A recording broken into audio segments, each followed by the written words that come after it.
So the rules were that each of the four of us could pick two tunes, and no arguments allowed. You didn't have to debate them. You didn't have to try to win people over. You got your two tunes, and everybody had to go along with them. But then we decided we wanted to have a 10-song album. So there were two songs that were kind of the wild card picks. We're an American Band was one of them, and then this was the other, and it was Walk Away, which I suggested. So I threw it out there as one of the wild card picks, and then the other guys kind of came around, and after a vote, everybody was down with it.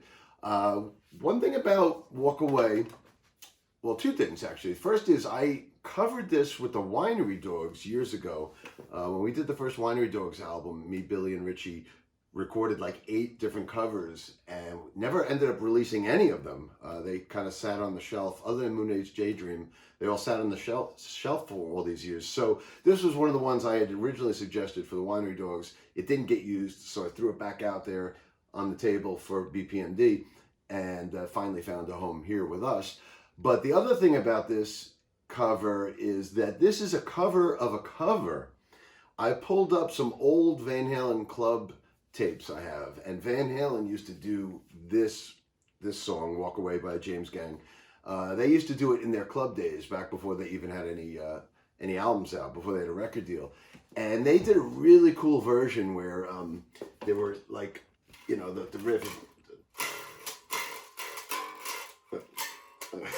Anyway, they're doing this thing where it's like going from an A to an F sharp, and over the F sharps, like Eddie's doing all these crazy solos and stuff. So we're doing the Van Halen cover of James Gang's Walk Away with all the extra Eddie Van Halen lead parts thrown in there, and it's a much faster tempo, a lot more groove, and a lot of these choked accents between Eddie and Alex.